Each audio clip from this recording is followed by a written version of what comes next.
Hello everybody, hope you're doing very well this evening and welcome to tonight's Contenders live stream where we have a lot to go through tonight, so I hope that you thoroughly enjoy this. Sorry, trying to get my words out there.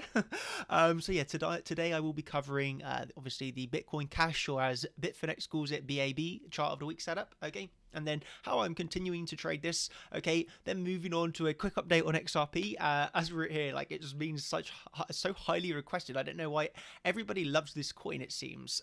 So yeah, I'm gonna just cover that quickly, just because I've had so many requests from you all to like look at XRP. So I thought, yep, let's add it in. So I will do XRP briefly afterwards. Okay, just a quick update on XRP. There's not much to say on it now.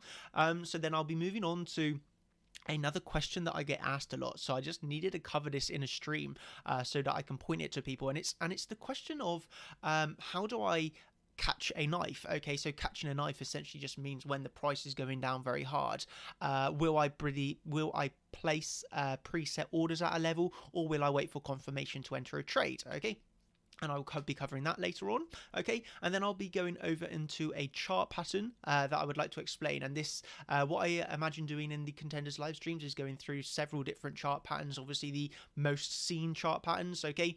Or the best to trade, the highest winning trade patterns, okay? So I'll be explaining like all the theory throughout these streams. But obviously tonight I just want to focus on the bump and run pattern, okay?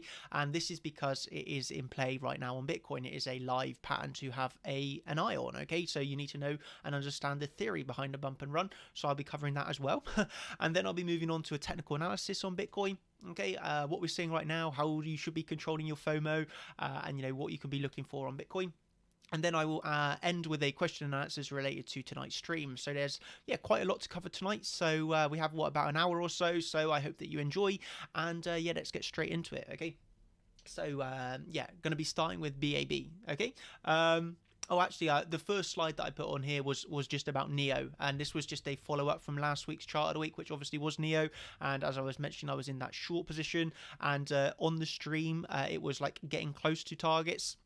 But obviously we left it running, and this was just a quick update to say that, yeah, it actually hit target perfectly. And obviously the target from last week was that $8.68, okay? And you can see on the right hand side, this was the updated view of it, and it obviously came down to $8, the low of around $8.40. So we managed to close on the lower wick perfectly. And as you know, if you've been watching Neo, Neo has ran very, very hard, okay? Neo has ran very hard, and now it's on $12.55. So we were literally closing out at the very bottom from there, and then it's nearly ran like 100% in a week. So yeah, that's what you call targets being perfect, literally closing out on the bottom of that for the getting into the long, and then yeah, trading that way back up, okay?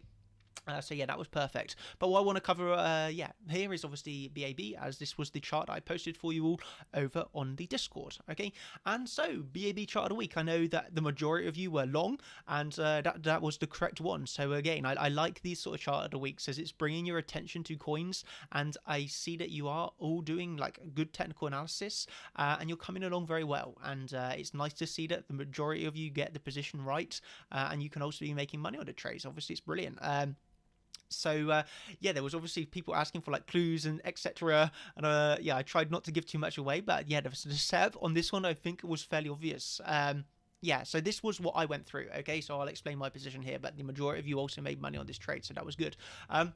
So this was obviously BAB over on Bitcoin Cash on Binance, Bitfinex, okay? So what we're looking at here is, this is obviously a breakout trade, and the reason why I really wanted to show you all the breakout trade was kind of linked to what I'm going to be going over later in the video of do I catch falling knives, okay? And this is now obviously going for a breakout trade, okay? Breakout trades are obviously much higher probability of playing out in a bull market or a bullish structured market, okay? Obviously with your higher highs and higher lows, which is what we definitely have right now in the crypto market, okay? So back, what I would say like 6 months ago, you know, for example, when we were in a bear market, I would never ever do a breakout trade to the upside, okay? Okay, and when you've like changed this structure bullishly, like we are seeing right now on crypto, I will happily do breakout trades. Okay, if the setup is there. Okay, the setup was so nice on BAB for me, and I'll show you in a minute on the live chart. But basically, there's like no resistance straight from like this 380 level. So my breakout trade was for $383, and my target was basically 439. Okay, but there was, as you'll see in a second, there's very little resistance overhead. So this was just a conservative sort of target, and we'll see how this played out, but it did play out very well.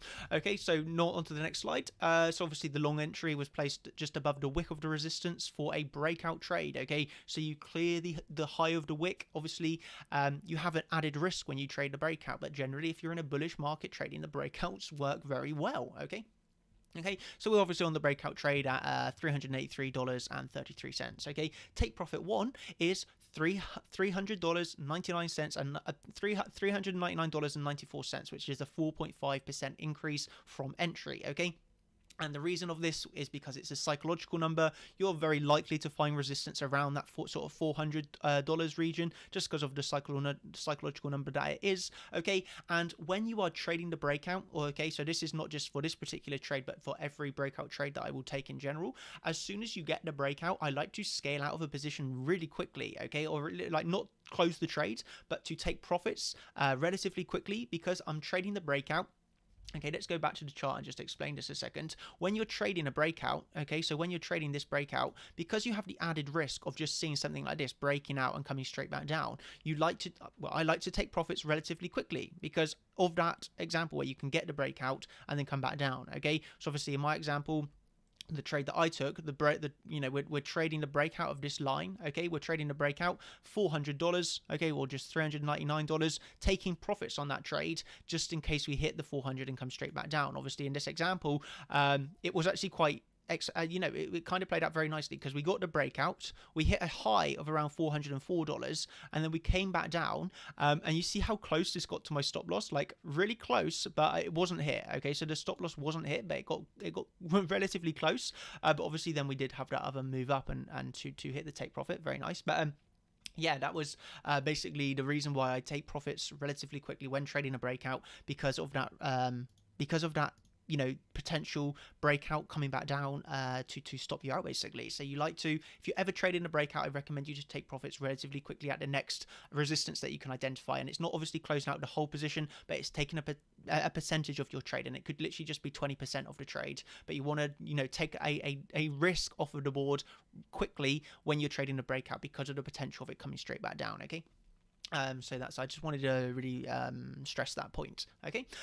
So then the stop loss was placed at my area of invalidation for if price came back up and got rejected, and that rejection was at the $360 level. Okay, $360.69. Okay, as you can see here, we actually got down really, really close. This lower wick came down to $364.10. So we got close to the stop loss, but then I would just say, that was for me a good area, a good eye of where to place this stop loss, because I got saved by a few dollars there. So very nice stop loss in my opinion.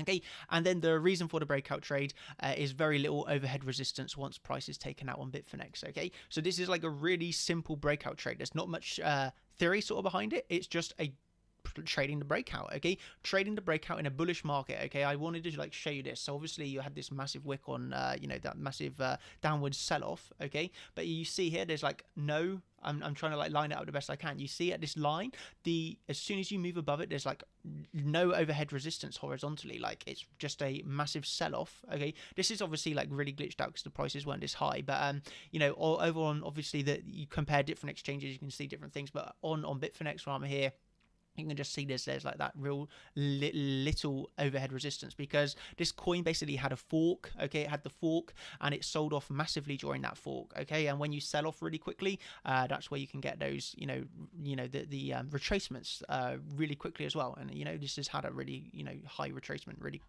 upwards movement, high percentage, the way that it sells off so fast. Okay.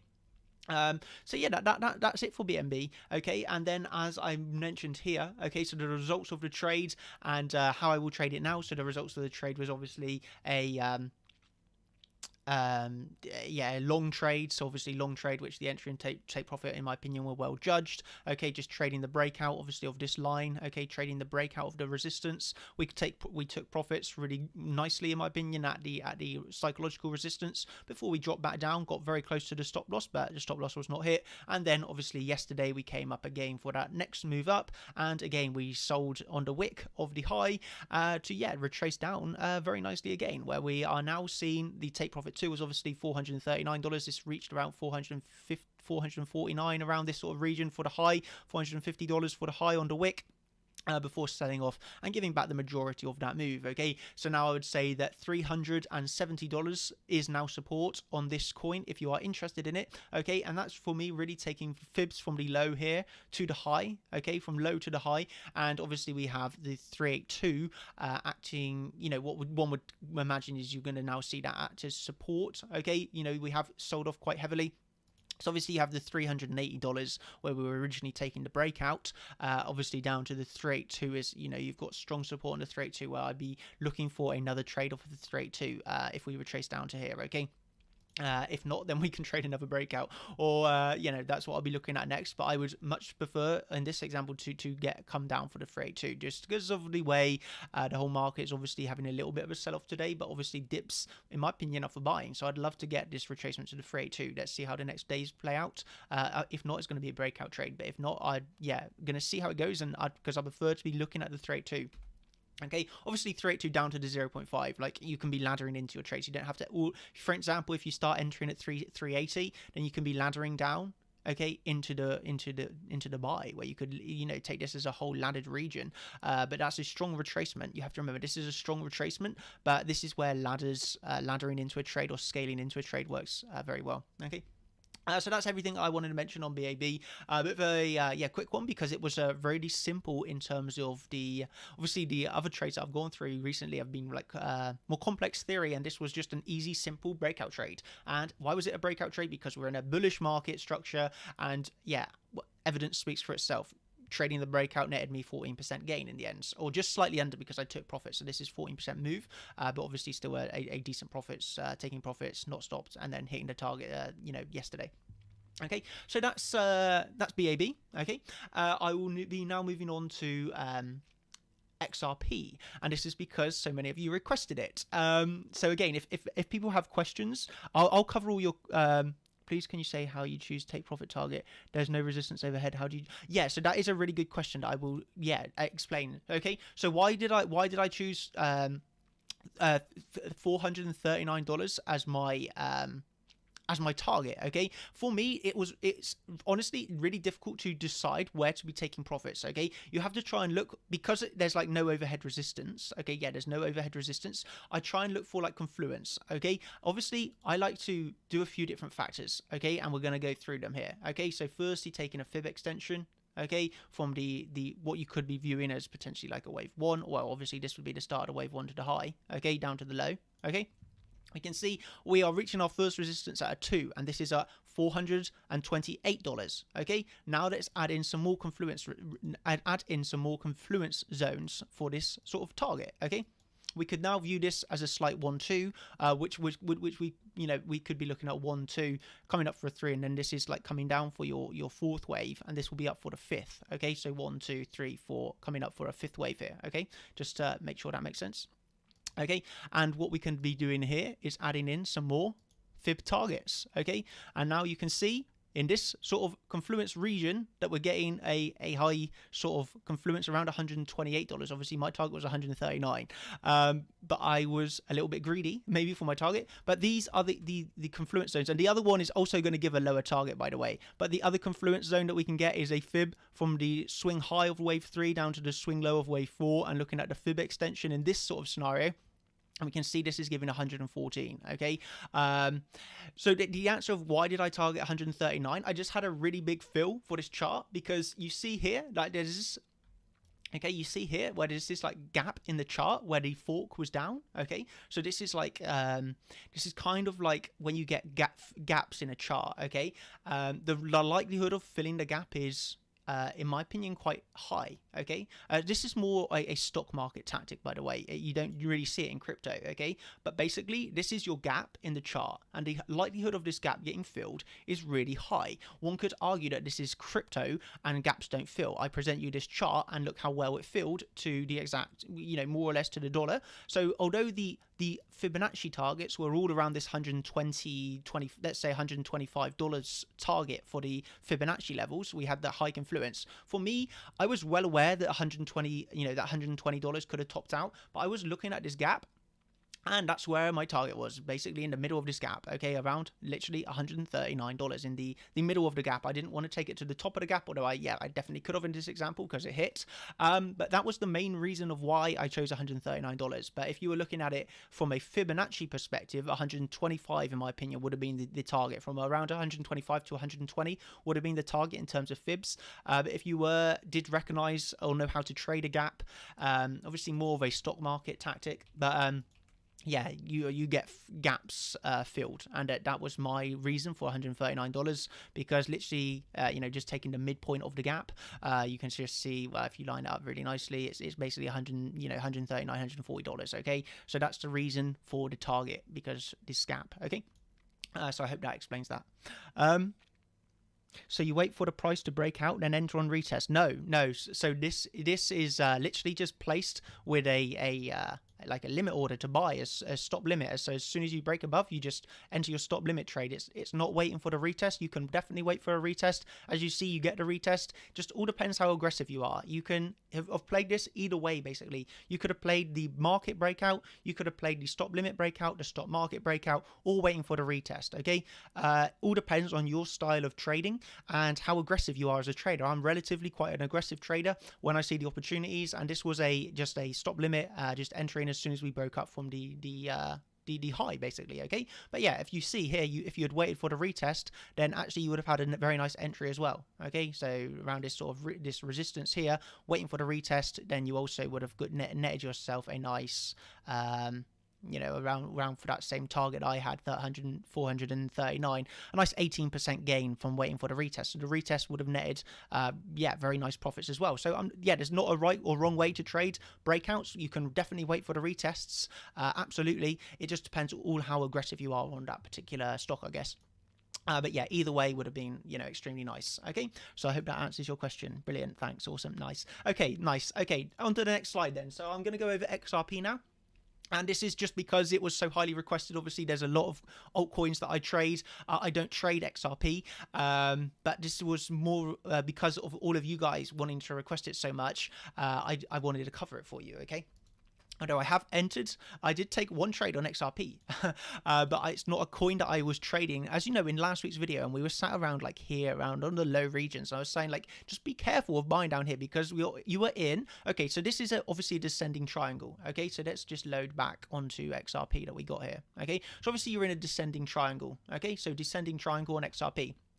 Descending triangles, they can break up, absolutely, they can break down. It's a continuation pattern more than normally like a reversal pattern. Okay, but you can see here you're kind of just going into it and then you formed a high, so it's kind of a it's a bearish pattern, but you can definitely break up, and you broke up from it, and that's why you trade the breakouts really of the descending triangle. Obviously there was, if you're looking for a short of this area, you're already really low in relative terms with that big support level below. Obviously there were lower targets, but this is why on XRP, rather than entering in the bottom, you should have definitely in my opinion, you wouldn't have been trading in the apex of this descending triangle. There was too much too much risk to be trading in the middle or apex of this descending triangle. Okay, and now we'll cover what happened since we made this video when I was talking about it down here. Obviously I was giving you the possibilities of how you could trade it, and it was either waiting for it to break down.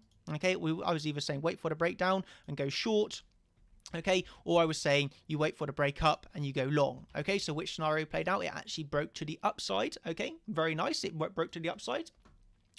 So you can see here that you originally broke upwards. Okay, so you originally broke upwards, okay, just from this area of consolidation. You did find resistance on this daily support or resistance level, I guess. You found resistance on that daily resistance, okay, for 1, 2, 3 days, and then for the 4th day you got that big move up, okay, big move up, breaking through all this resistance area right here, okay, which you obviously were in the time you would have imagined to have acted as support, as resistance, sorry. So I was not in on this trade. I did not trade the breakout of the triangle, and I was not looking for shorts up here either, okay. I was just not trading XRP at this point. But I was interested in XRP after it had that very large move to the upside. Okay, that's when my sort of triggers go off, thinking, okay, this is now interesting. It's broke up from the descending triangle. Very interesting now to get in on this trade. Okay.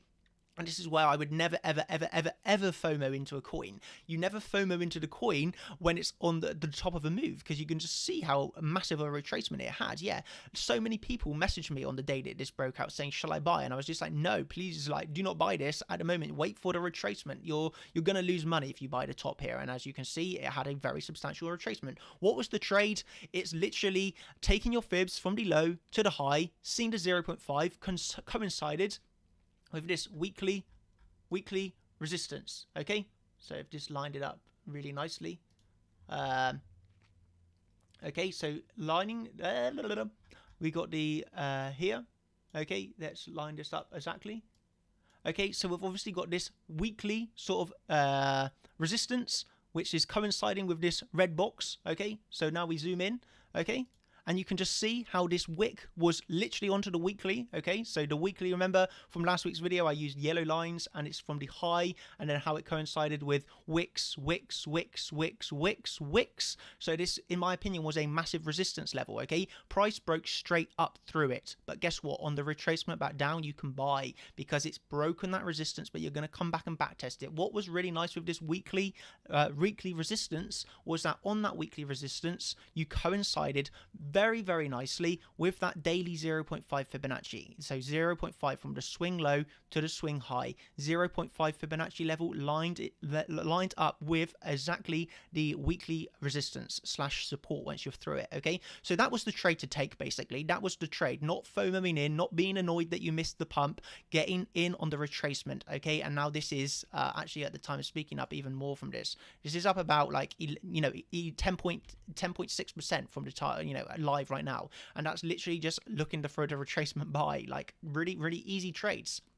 Yeah, and this is like saying, yeah, if you miss the pump on the entry, who cares if you missed the pump? Okay, it was normal to miss this pump. It was a dangerous trade to take. I wasn't even trading the apex myself, but guess what? It broke up. It doesn't matter if you missed the pump, because guess what? You can get in on the retracements. Okay, and as we were saying at the start, yeah.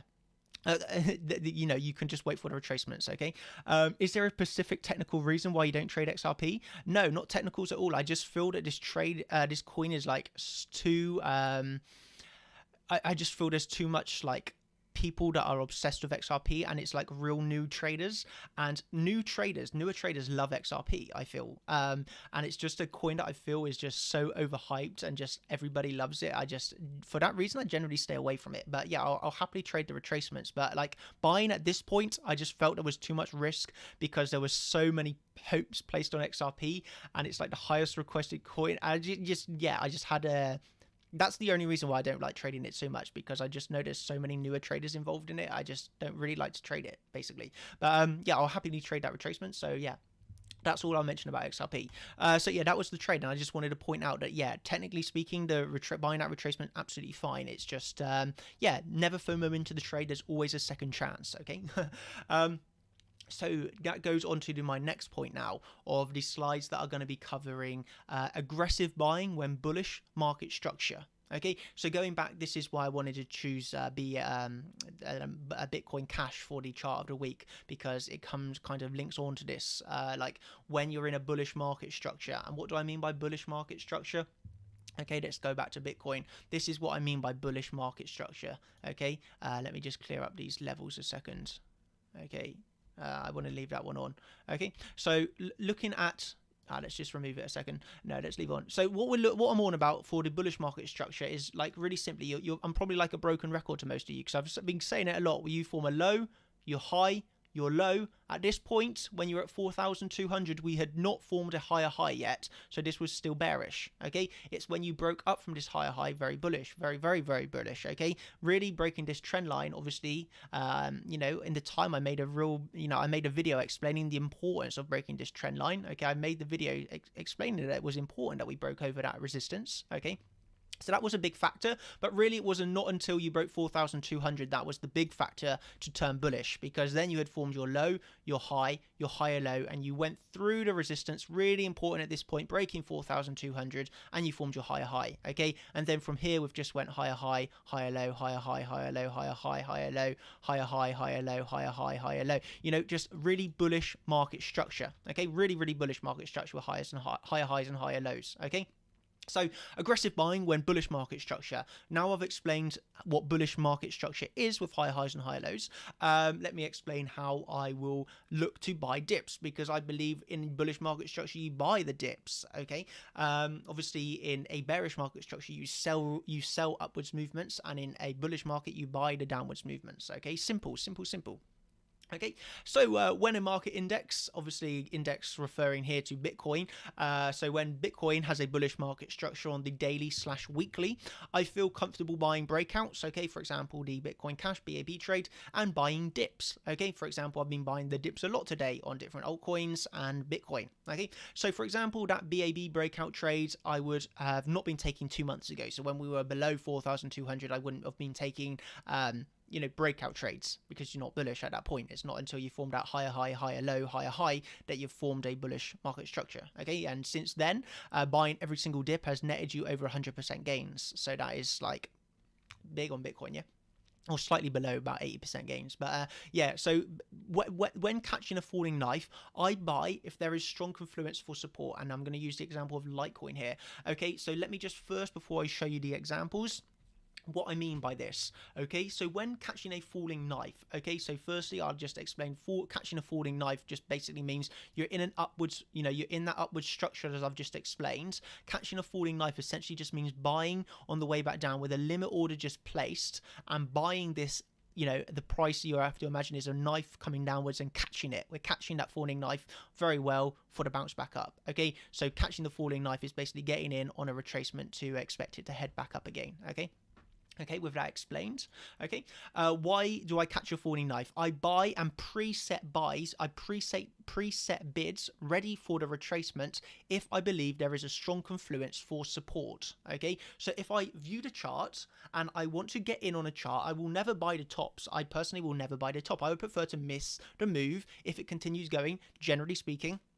Okay, then buy tops. Okay, because if you have a resistance line here, you don't want to be buying slightly below the resistance, really, because you're buying, you know, just below resistance. In my opinion, yeah, consolidation below resistance is bullish, but you also have to remember, I would prefer to either buy the breakout at this point, okay, or buy the retracement. Obviously, buying the retracement is generally preferred. Okay, so in this example that I'm going through here, you want to I'll preset the buys, okay, rather than buying just below resistance. I'll wait for the retracement, buy the retracement if it lines up with a strong support level, okay, and this is where we want to look for confluence, and this could be confluence between a Fibonacci retracement, okay, or a harmonic pattern, or, you know, your Elliott waves, for example, you know, a whole bunch of different things, but you want to see confluence at this level of a retracement, okay, and that's where you can, well, I will comfortably place bids just below, okay, at my target, and if price retraces on, I will just have my bids preset and buy in. Okay, so for the example that I wanted to show you here is Litecoin. Okay, so Litecoin is one where I had pre-bids just set, ready, and waiting for Litecoin to retrace into my bids. If Litecoin had not have retraced in this area, okay, we're looking here at the golden pockets. If Litecoin had not retraced and had just gone up, well, then, you know, I could have, yeah, bought a breakout. But obviously at this sort of scenario back a few weeks ago when Bitcoin was moving up really, really bullishly, the altcoins were obviously getting destroyed. I prefer to buy the retracements in alts at this point against BTC. So this is the BTC pairing. At this point, alts were getting very much destroyed. But even still, Litecoin being a major, I'm very comfortable buying the retracement or pre-setting bids on the retracement when you see this support. Okay, so what support do I see here for Confluence? I see the golden pocket. Okay, you see the golden pocket here from swing low to swing high, and this is on the daily time frame. Massive golden pocket buy right there. Okay, and this actually from the very low of the golden pocket to the top was up about 18-20%, like a massive buy. But basically, at the time, I was comfortable pre-placing buys here because you had the golden pocket of support and how it coincided with daily support. Okay, so you had this daily support in blue. Okay, daily support in blue. Okay, that coincided with the 618. And I just want to point out how big of a resistance this other one that I mentioned is of the 0.5, which also coincided with this resistance, support. And this literally yesterday was like about a 20, just under 20%, like 15% in a day, from buying, like literally from a 0.618 up to a 0.5 like flip that quickly. Obviously, we have higher targets for this, but yeah, this was like a 15% in a day trade, and this is just really not so much on the percentage gains. I just wanted to show you I will pre-set bids if there is a confluence of at least two reasons that are strong. Okay, so not just like a you see, for example, the 236, like the 236, you could argue, yeah, you have like a little bit of resistance, for example, here, but I would argue it's not enough. Okay, I like to place pre-bids on a falling knife if there is strong confluence between two areas and strong 618 golden pocket horizontal levels. This is a strong, okay, and we also had in here the shark harmonic pattern, okay, and the harmonic pattern. This is a shark harmonic, and I like trading the sharks, so I had three reasons to be buying at this level. Basically, I had the 618 golden pocket, I had the horizontal support, and I also had this harmonic pattern playing out. And yeah, this was the reason why I was saying to buy down here. And this was a call that I made, or not so much like an official call, but I just posted this pattern on the champions group and said, yeah, this is like decent trade. And I know many of the champions also joined me on this trade, and we made like 15% yesterday, so that was great. But yeah, this was just a pattern I identified, and I saw strong confluence, and that's why I gave you all that free trade. So it's just identifying patterns like this, and this is why I like to catch those falling knives. And now for the opposite example of to say why I would wait for confirmation. Okay, so now let's go over to the example of Ravencoin, which is one. Why would you not?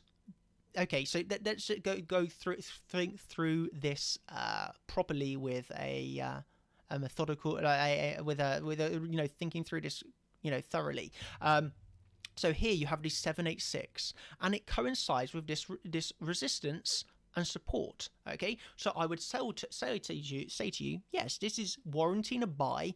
But think about this. But this is warranting a buy, definitely, the 786 coinciding with this. But where are you placing your stop loss in this trade? The stop loss, if you are buying the falling knife here, your stop loss is very big below the 886, okay? Very, very big stop loss. Let's load up the chart. Okay, so a very big stop loss. Okay, so we'll go over to Ravencoin here. You are talking about, in terms of percentage, from the 786 down to the 886 is a 25% gap, and that is not a trade you would take. Basically, you wouldn't be placing your bids preset here because the stop loss is too big, the area of invalidation is too big. Okay, so this is an example where I would not place a bid preset, but as mentioned here, but I will wait for confirmation. I wait for confirmation if there is not much support / okay, I should add in / area of invalidation, okay, for stop loss. So area of invalidation for stop loss. If there is not an area of invalidation close by for a stop loss, then I would not want to take that falling knife trade, okay? So what can you do for waiting for confirmation? And now so you understand why. What are we looking for confirmation here? How can you see confirmation? And Ravencoin saw confirmation. It then moved up 40%. Okay, so what was the confirmation of this coin? Okay. Let me show you actually in the live example. It's a little bit easier. Oh, let's just show you here. So obviously you move down. Okay, so Ravencoin is moving down. It originally hits a bottom of the 786. Let me just show you. This is basically a double bottom confirmation, but let me just show you live. It's easier. Okay, so this was the confirmation of the trade for me. Okay, so you come down and you hit the 786, and you would have your alert set at this level coming down for double bottoms. Okay, so when you obviously hit your original bottom, you would just place an alert, and I'm just going to remove this and to show you exactly how I was doing it.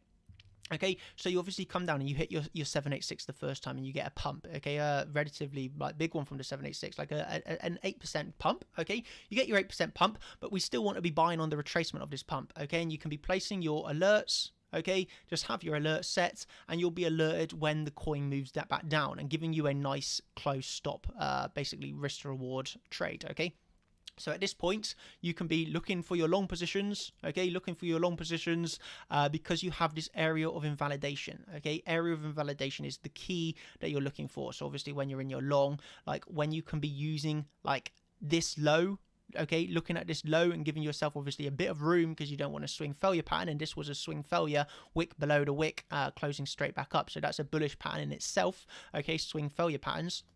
Okay, but given you know, you have to remember the target is really big at this point. So yeah, this is basically waiting for confirmation, and this was the best example that I could think of a trade that I've taken recently, because I like to keep it relevant with like examples that are happening like real close in the time, and this was literally yesterday of a real relevant example of why you wait for confirmation, okay, and it's all to do with that stop loss invalidation, okay. Buying the falling knife at this point, you had, as I said before, your stop loss was like 25% or so, like not a trade you'd take. But when you come back down for this double bottom, okay, you have then your 5% stop loss save for your 40% targets, okay.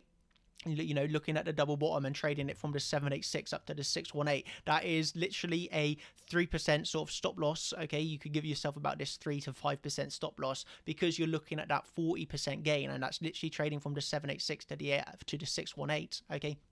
And also at this 618, you did also have this old sort of, so on this 618 here, let's just zoom out a level. So okay, so at the 618 you hold this support resistance, and that's where we retested again, but obviously taking profits at the 6.5 was absolutely acceptable because you had this old support resistance, okay. So this is where you would ladder out of the trade, scale out between the 6.5 and the 618, and that was literally like a 40% in a day trade right there, okay. So that is like a where you look for confluence in the trades, okay. So going back to my questions, so going back to the original question then that I guess I should answer correctly is, so the question being, okay, so the question being, do I catch a falling knife with orders preset or wait for confirmation to enter a trade? The answer is it all depends on the setup, okay? All depends on the setup. It all depends on could I have on that falling knife, do I have confluence and a nice reason to enter? Do I have a strong support? Do I have a strong support with confluence? And do I have an area where I can clearly place my stop loss for invalidation, okay? Like on, going back to Litecoin, obviously the invalidation of this harmonic is going below the 1618, okay, really? And or breaking down from the 6.5 golden pocket. That's my area of invalidation. I will happily catch this falling knife with stop losses below here because I can be out of that trade with a really close small stop loss, okay. So that's the why I chose Litecoin, because the stop loss was so small. I'm happy catching the falling knife, okay. And when will I wait for confirmation to enter the trade? Exactly like we saw on Ravencoin.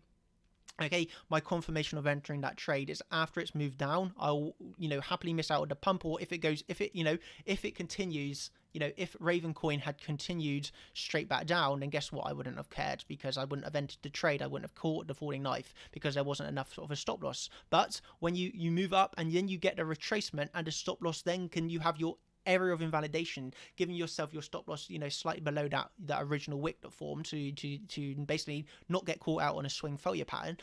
So avoid the swing failures. So yeah, that basically gives you just a clear invalidation level where you can be looking to take buys again, waiting for some sort of confirmation, basically. Okay. So yeah, that's the answer to the question that I receive a lot of how I will buy, breakdowns essentially of catching falling knives, and it's all about either confirmation and areas invalidation / stop losses. Okay. So yeah, I hope that has helped you and answered your questions. Can you share some of these trades with the contenders group as well, please? Well, kind of not. It's more for champions, because that's the group that I generally speak in. So this is like when you compare your levels between contenders and champions. Obviously, my my time is in the champions group, and this is kind of one of the differences between champions and contenders, where my time in terms of day and throughout a day of chatting and typing is in the champions group. So if you want that, then obviously you can upgrade, but that's just one of the differences. So yeah, to answer that question. So next, going on to the bump and run bottom. So this was obviously a really, really nice trade. Because, well, let's just first explain what the bump and run reversal bottom is, okay, for the people that don't understand a bump and run reversal bottom. Okay, so I've drawn like a little cheat sheet here for you, so I hope that this is helpful for you for like a visual representation that I can upload to the website for you all as well. So I will upload this cheat sheet, okay. But essentially, a bump and run reversal bottom is a charting pattern, okay? And you can also see bump and run reversal tops. Basically, just flip this, and it's a bump and run reversal top, okay? Apologies. So yeah, basically, this is the bump and run reversal bottom. We flip it and you get the bump and run reversal top, okay? So what is a bump and run reversal bottom? And the reason why I want to start with this pattern, because this is obviously more one of the it's not a beginner pattern, so to speak, because you've got 3 phases of a pattern. So the reason why I want to cover this is because it's happening on Bitcoin right now. And so I think that this is really important one to cover because it's relevant, in the moment, okay? Otherwise I wouldn't have started with this pattern really to explain to you all, but this is the reason why, because it's on Bitcoin at the moment, so it's important you understand. Okay, so the bump and run reversal bottom, what is it? Okay, it consists of 3 phases. Okay, you might want to write some notes about this, feel free, or just watch it back a few times. Okay, so it consists of 3 phases. Phase number 1, okay, is the lead-in phase, okay? And this is a charting pattern, very well recognized, very well respected, one of the a really high win rate pattern, okay? So the lead-in phase, what is the lead-in phase, okay? The lead-in phase 1 consists of basically a high being hit on your chart, and then you sell off from your lead-in phase. So you price runs up, it forms a high, it sells off originally, then it will come up and generally just form a lower high and a lower high. Okay, it doesn't have to be a descending triangle like you see here, obviously with your flat lower high. It could form like a high, then a low, then a lower low, then a lower high, then a lower low, then a lower high here. Like, it doesn't have to be a descending triangle, but basically you just need a 3 lower highs that form a trend line resistance. Or it could be more. It could be more touches, to be honest. It could be, you could have 5 touches, but just at least 3 to form this trend line resistance. Okay, so what you're looking in basically for phasing 1, as wrote here.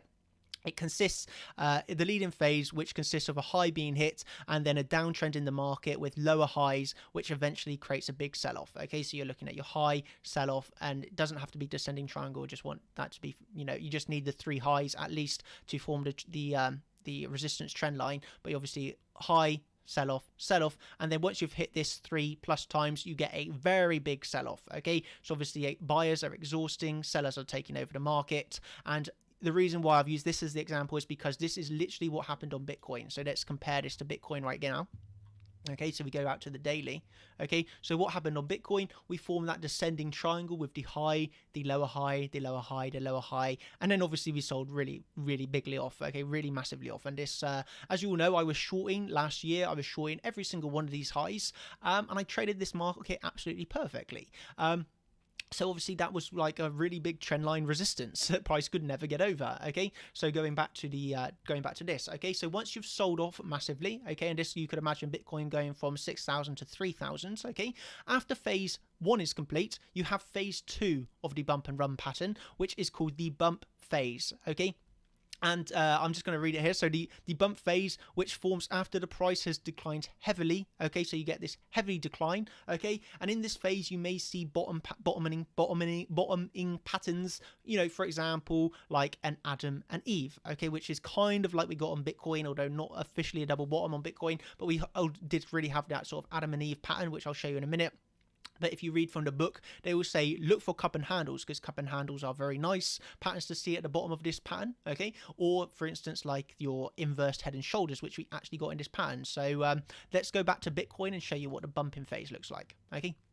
So the bumping phase, okay, consists of, after you've had your phase in phase and you've sold off heavily, you form a bottoming pattern. Okay, so what was our bottoming pattern here on Bitcoin?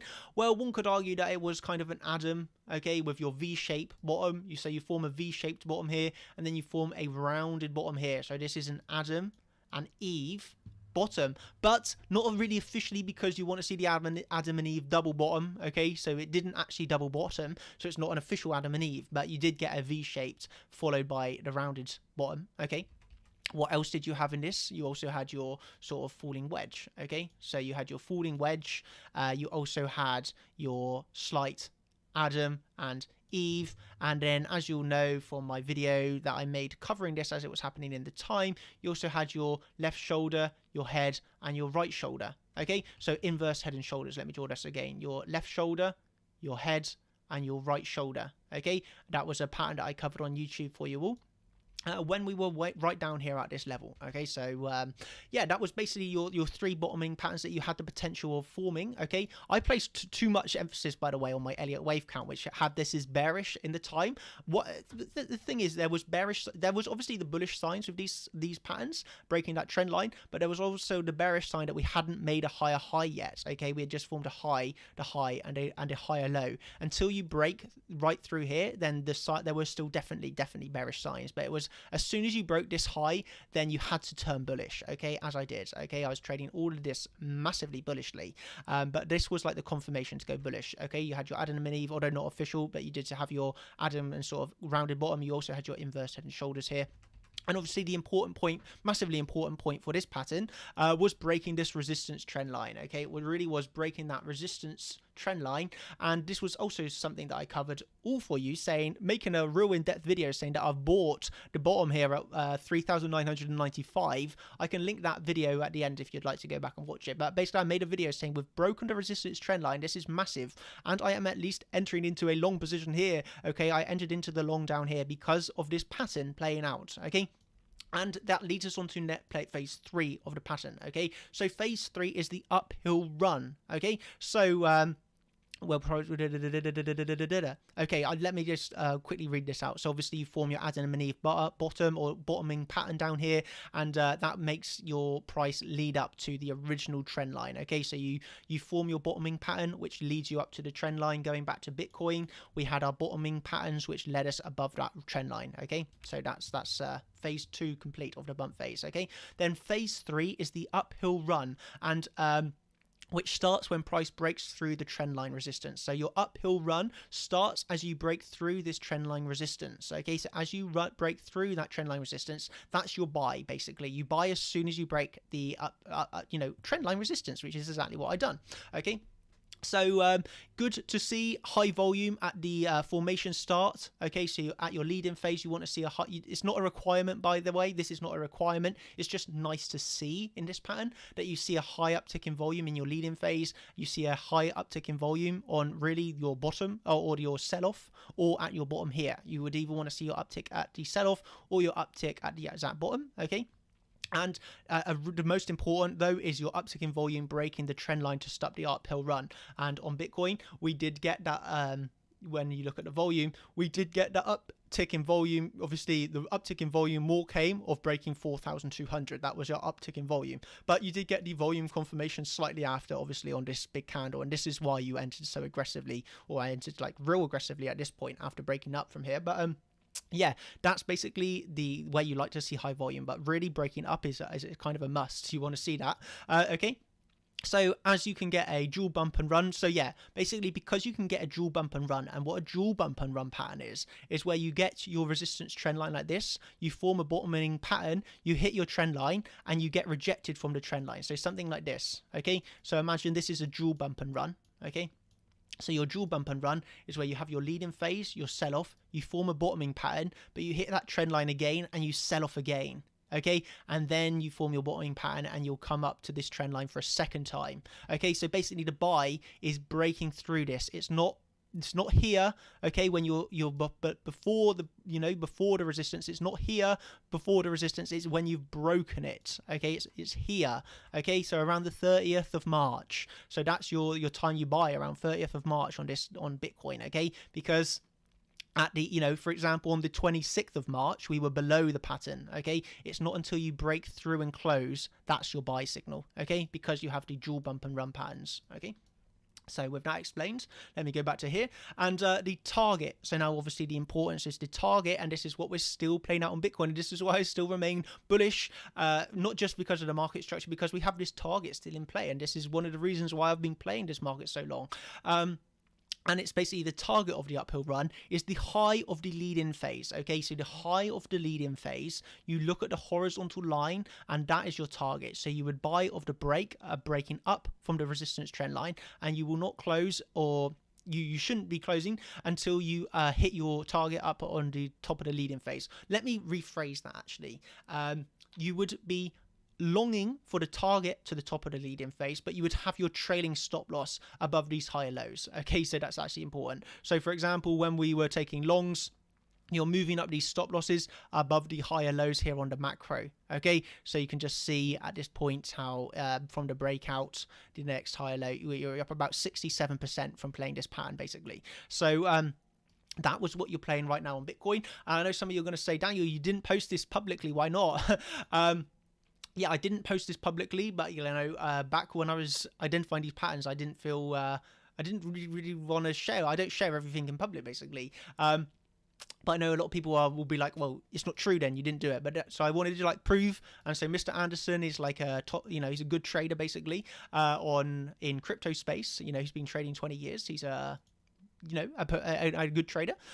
So this was when on the 30th of March, I was speaking to him and I said to him, this is a perfect bump and run pattern, by the way. The volume profile, the bottoming pattern and everything, even the descending triangle in the lead-in phase, man, perfect. 30th of March. Okay, so that's when I had identified this pattern and said, yeah, this is like a perfect pattern that we have going on here. Like, be aware of it, man. And basically, yeah, that's when I identified it on the 30th of March, and I kind of should have made it public because I could have claimed a lot of clout, but I just wanted to show you that I have been. Basically, that's moving on. It's irrelevant now, really. The most important is explaining the theory to you of how this pattern played out and how perfect it literally was on Bitcoin, from literally a perfect bump and run pattern. Okay, and now I want to I want to lead this into the technical analysis that I want to do now for you all on Bitcoin, okay, while having this pattern in mind, okay? So as I said at the previously, if you trade this pattern, you move your stop losses up with the higher lows, okay, with the higher lows on the macro time frame, okay? So you do move up your stops because, for example, at any point a market can turn around, okay? So at any point it can turn around. That's why you keep that trading stop loss to protect yourself, okay? And the other reason why this is kind of an important one to highlight for you all, because you have the potential of the descending triangle actually being here, okay? Rather than looking at the 10k high, one could argue that the descending triangle is here at 8.5k, and obviously that gives you then your bump and run pattern starting from the high on the 24th of July, and that is then your pattern right there, okay? So this is why you have to be a little bit careful, because if this was the bump and run, and this was our high, and this was our lead-in phase, with this as being the descending triangle, then you would say that the target, I would class this target as being hit. You've run from the entry to the high 109%, and you got within 1% of the target. One could definitely argue that this is a target being hit, okay? Absolutely. So you do want to be aware that if you're viewing this as the descending triangle, and the only reason why I would say you might is because obviously this descending triangle doesn't have the floor on the original low, and you have a nicer descending triangle in terms of descending triangles. But remember, the leading phase does not have to be a descending, but you do have a nice descending triangle at 8.4k, and I would say the target of this pattern was hit if you were taking the high from 8.4k. Okay, my high was actually taken from 10k. Okay, so hence why my target for this pattern is 10k, okay, because that's where I took my high from originally. So I also think you get a nicer touch points with the 1, 2, the 3 touch points, okay? Taken from 8.4k, you slightly don't get those nicest touch points. So that all leads me on to how I'm trading Bitcoin for the medium term, okay? And it is obviously long, because firstly the market structure is bullish, okay? We're seeing the higher highs, higher lows, higher highs, higher lows, higher highs, higher lows, higher highs, higher lows, higher highs, but potentially another higher low, but we could obviously retrace down a little bit more here. But we are got a bullish market structure, and when I see bullish market structure, I like to buy the dips. Okay, so when we're looking to buy the dips, we obviously have a top target of around 10k. Does it mean it has to hit? No, absolutely not. We can turn around at this point, but this is still our target for the pattern. Okay, 10k. And what are we looking at the short term one? Oh yeah, actually let me just show you this fib levels that I have in here, by the way. So this is a fib taken from the low to the high to the low here. Okay, so a Fibonacci extension from what we're looking at, obviously like a wave 1 to massive extended third for the fourth, for the fifth potentially going on here. Okay, might be a bit higher. Okay, so this is what we're kind of looking at here. Okay, so 1 2 3 4 5 on a macro time frame, so we can move this up a degree actually. Let's just keep this on this cycle for now. So 1 2 3 4 5. No, this is too high. The cycle doesn't make sense. So let's just keep it on an intermediate. Okay, so we got 1 2 3 4 5. Okay, the potential that we're seeing here. Okay, potential. Obviously, we don't have a wave 4 confirmation yet, but basically the target of wave 5. Okay, so and this is the fib extensions that we're taking from 1 to 2 to 3. Okay. And we are seeing that the 4 1 6 1 8, okay, 4 6 1 8 lines up exactly with this 8,400 sort of target, and this is why we're seeing like a heavy resistance at this point. In my opinion, we are seeing heavy resistance at this point because, you know, this confluence of sort of take profit targets, okay, lining up together. Okay, so that's that covered. Okay, so now obviously in the moment now, what we're seeing on wave 4, where can we be looking at buy-ins if we're looking to buy dips? Okay, obviously you can be looking at swing low of wave 2 to the potential high of wave 3, although wave 3 does not have to be in yet. This could just still be another subwave of 3. Okay, so it doesn't have to be that 3 is in yet. This could potentially move up for wave 3 still. This is for me not a high of wave 3 until we actually break down and lose some lows, but you know, this is just potential now. But on in terms of Elliott wave retracements, where we could be looking for aggressive buys is obviously the 236 here. Okay, but your preferred buy would be the 382, but that is relatively high. Okay, so what I do in these situations is zoom into the chart. Okay, zoom into the chart and start adding some more fibs. Okay, so the first one was the 382, which I bought aggressively. Okay, at the point, this was obviously from our swing low here to the swing high here, and you can see that the 382 was an aggressive buy that paid off very well. Okay, 382 to the double top. Yeah, basically really nice. But now we obviously formed that high. We retraced down again, we hit the 382, and this was today for another nice scalp play. Okay, so this was obviously where you saw XRP moving up 10% today, where you saw some of the altcoins getting those 10% bounces. Ethereum, like where's Ethereum here? Ethereum, well, this has moved down slightly now, but Ethereum was up at 10% as well today. So there were bounces to be played, scalping, day trading off of the 382. Okay, but now obviously retracing down again. So we can now sort of like try and see if we can get some nice parallels in here. Let's see what we got. We can just like have this. Yeah, okay, so this is what we'll be looking at now. Okay, we've obviously got this nice parallel where you can see really the 2 touch points here of the low up to the high. And then, you know, the next target would be coming down to the 0.5 really. If we break downwards, okay, if we break down, we can be looking then next literally at 7,582 for the next sort of support level, where it lines up with this right here. Okay, obviously this is just choppy, really. It's just choppy. Okay, so this is like a big chop region. Okay, just forming the highs to the lows. Okay, obviously we'd just be moving up like an on the escalators, and you get a retracement moving up again on the escalators, and now you like reaching the highest like length of consolidation that we've seen in a while. Nearly 3 days now. We haven't consolidated for this long in like over like nearly 2 weeks. So you know, over a week. So it's the longest consolidation that we've seen for a while. But this is what I'm looking at basically.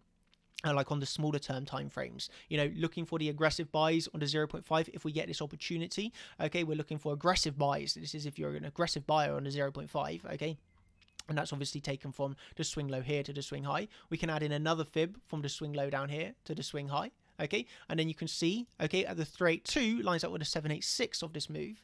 Okay, and that's giving you a secondary, still aggressive, but still a nice buy region of around 7,119. So that gives you your second sort of confluence buy.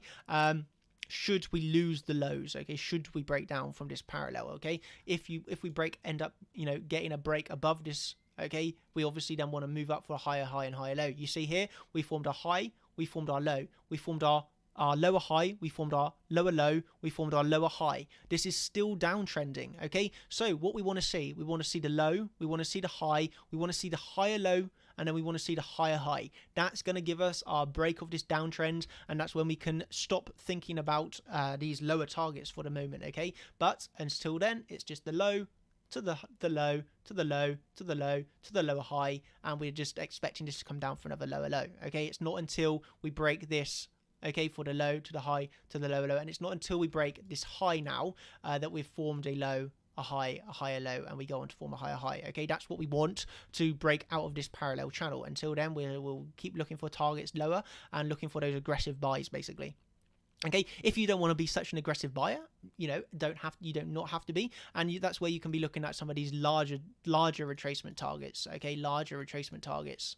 Oops, I'm trying to delete this. Okay, larger retracement targets for obviously, yeah, one could imagine that this could easily retrace back down to this sort, well, not easily, but could retrace down to this sort of 5,500 region, because that's our last area of consolidation before this parabolic move upwards. So yeah, if you obviously are more patient, or you want to wait for a major retracement, then yeah, your next opportunity to get into this market then you'd have to be looking to around 5,700 region. So major retracement target. So that's a major retracement target, but you know, anything is possible in trading. There's a 27% movement down though, but yeah, that would be an aggressive buy. That would definitely be an aggressive. No, that would be a very conservative. Sorry, that would be your very conservative buys, because this could take a while to get down here. But when you go up really fast, guess what? You can also retrace really fast. Okay, so it's not like out of the realms of possibilities, and this is still like a decent buy where you would, one would expect you'd be loading up very hard if you got this retracement, because that is then retracing the parabolic move back to the area of support. Okay, where you would definitely, well, in my opinion, again, not financial advice, but I would be buying in here heavily if we got down this low. But I'm more trading the aggressive buys because I'm a day trader more. So I will aggressively like trade those retracements, because I will still be like holding like longer like other positions. Like today, for example, I was in an Ethereum short, and this is because the Ethereum funding is really high. So I like holding it like Ethereum when you know, for a hedge position. Okay, Ethereum actually stopped me out of the hedge position because it moved up through the highs, but then it was a swing failure pattern. It moved straight back down. But basically, when you can be paid like £300 a day in funding for holding an Ethereum short, it's a nice hedge. Okay, and the key word there is hedge position. It's not like I want to short it. It's just for a hedge, basically, because I'm exposed to longs. So okay, so when I'm really exposed to longs, I like to have a short position open to hedge my shorts. Okay, and I hope that makes sense of what I mean by hedging shorts. Okay, so that's why I like to hedge on Ethereum at the moment, because the funding is really high. You basically have to be paying a lot of money in funding if you're in a long position, and shorts receive that funding. So that's why I like to hold shorts in Ethereum, because the funding is really nice, basically. Cool. So question from John: can bump and run apply to all time frames? Not really, John. You want to see bump and run patterns on high time frames. Okay, if you start to identify this on like the 15-minute chart, it's not gonna work. They work a lot better on daily or weekly time frames. Okay, this is where the patterns excel. Okay, all patterns in general really excel best on high term time frames, at least the 4-hour time frame. This is where patterns excel. Okay, patterns, like I much prefer to trade big time frame patterns, although I will trade like 1-hour patterns. They have a much lower percentage of playing out technically well.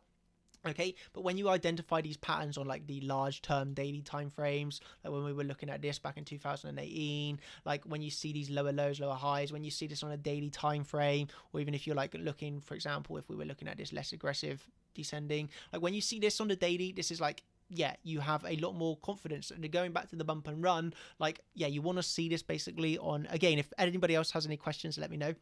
But yeah, the bump and run you do want to see on a higher time frame. Okay, you don't want to start looking for this on low time frames, because it has a low, would have, in my opinion, it would have a low probability of playing out. Okay, so you do want to see this on a higher term time frame. This is where the patterns like this excel.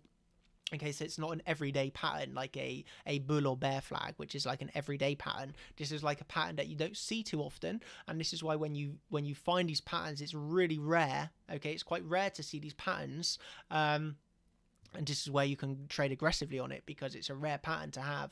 And yeah, it's just identifying these patterns, and then yeah, but basically, to answer your question, can the bump and run apply to all time frames? No, it doesn't apply to all time frames. You want to see it on the higher time frames, okay, for more confidence in your trade. Okay, I wouldn't be trading this on like a 15 1 hour time frame.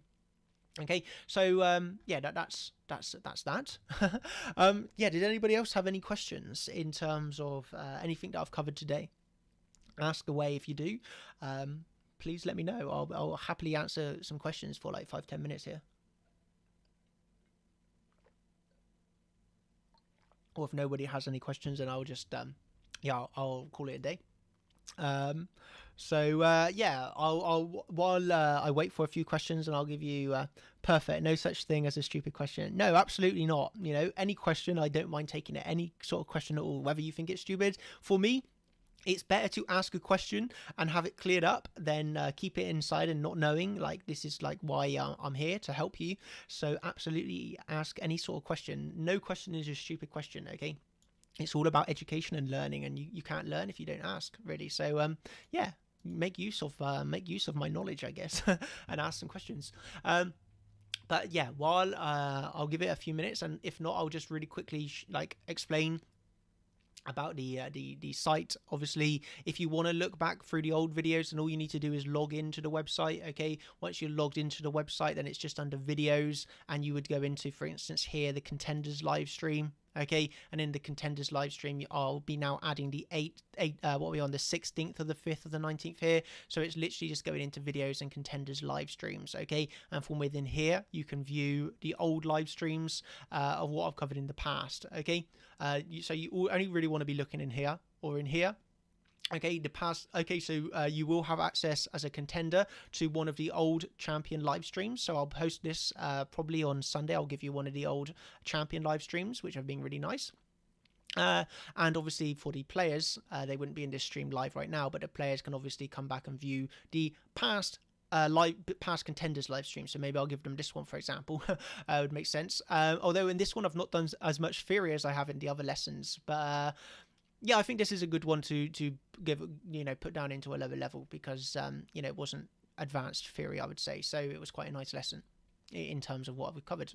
So I'll probably put this one in the players live stream, but basically this is the video section of how you come in and view the old ones, and you can obviously do this on a mobile, or you can do this on your desktop or whatever, but this is how you get to the old live streams, basically. Okay.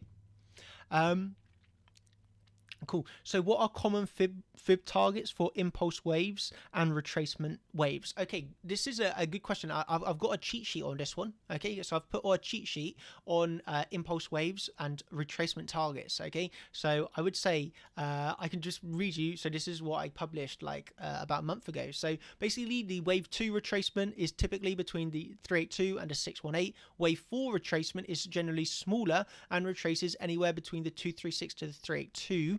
Generally, you're looking for a 382, okay, for your ABC flats, or if you're looking for zigzags, in the 618. But basically, wave 2 is generally the bigger retracement, okay, and wave 4 is generally the sideways retracement. So here you generally see like your ABC zigzag in 2, and then in 3 you will your 4 retracement, you will generally see like your WXYXZ sideways retracement, or simply like an ABC flat, I guess. But in wave 2 you see the simple ABC, and in wave 4 you see the WXYXZ sideways sort of flat retracements, okay.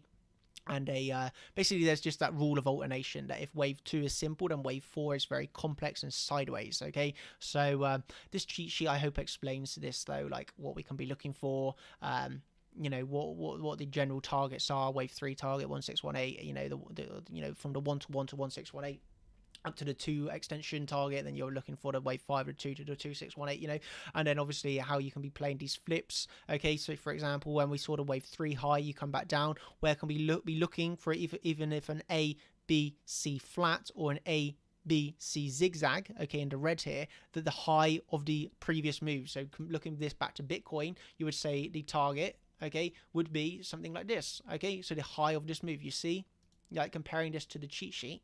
So this would be the high for a low to the high. You would expect a bounce to come down, or an A, B, C flat, and this high holds. But either way, you would be looking at this as a potential area, well, you definitely would be looking at as support, okay? So the high of this move, okay, high of a subwave, okay?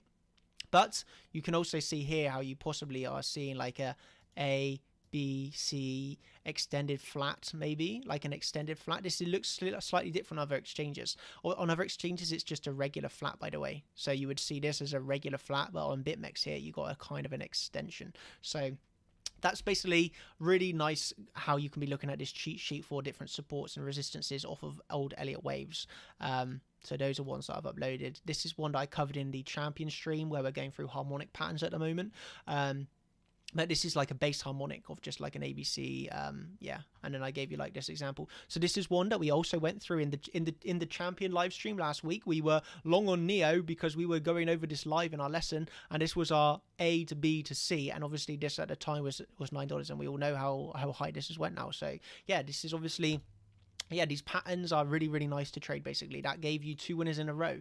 Okay, it gave you the short to the long down here, to the long up to here, to the short, to the long. This was like what? Like literally 1, 2, 3, 4, 5, 6, 7 trades in a row. This gives you 7 trades in a row. This pattern, like, this is amazing. It gave 7 winning trades in a row. That is like amazing. Like, yeah. Anyway, yeah, so that answers your question, I hope, of like what is the yeah, that's I hope that answers the question of like what I look for extensions or retracement targets of Elliott waves and Fibonacci, and it kind of just refer you to this cheat sheet where I've kind of wrote out how you can generally get an idea of wave 2. You're looking for the heavier simple ABC zigzags, and wave 4 you're looking for the extended corrections. Okay. So yeah, take a look at that on the website, and that's just under Traders Vault and cheat sheets, and you can view them in there. Okay, so yeah, I hope you've enjoyed today's video. Obviously, as Bitcoin is kind of slightly moving down in that parallel, let's see how that reacts. Obviously, we would be looking for the potential of this higher low to hold. Okay, we're obviously on the 618 right now. Okay, see, we are on the 618 right now. So you are looking for the potential of this holding and then coming up to break the highs. Okay, and that would be the movement that we've broken, held a higher low, and we're coming up for the higher high. Or until that happens, then as mentioned at the start, we are just looking at this for continuation down. Okay, and it's not until we break at a high really that you would say that the downtrend is at least temporarily over. Okay. Otherwise, we'll be looking down for lower targets. Okay, so I hope that explains everything that we're looking at on Bitcoin right now. And for the medium term, obviously the longer term, we're still looking for that upper targets. And on the retracements, obviously I've given you the sort of aggressive targets shorter term, okay, or your conservative targets if you want to wait for the lower retracements. Thanks, Dan. Yeah, no worries at all. I'm glad that you enjoyed. And yeah, I'll be able to catch you all again next week in the stream. We'll check out the cheat sheets. Absolutely. Yeah, check those cheat sheets out.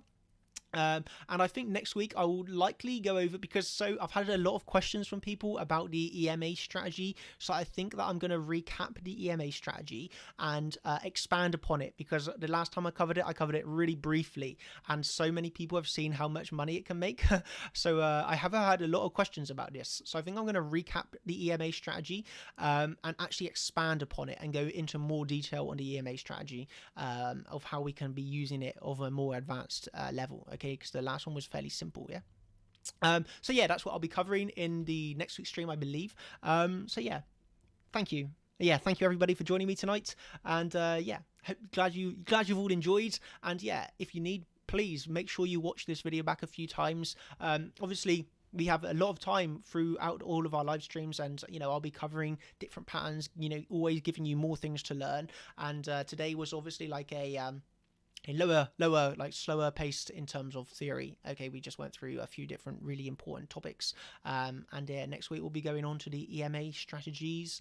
That's what I have planned, unless something really important comes up. That's what I'll be covering next week, the moving on and advancing on that EMA strategy of how we can improve and make it better. Okay. And I'll also give a recap of what I went through last time briefly. So yeah, hope you enjoyed, and yeah, I will see you all next week. Thank you everybody. Cheers. Bye.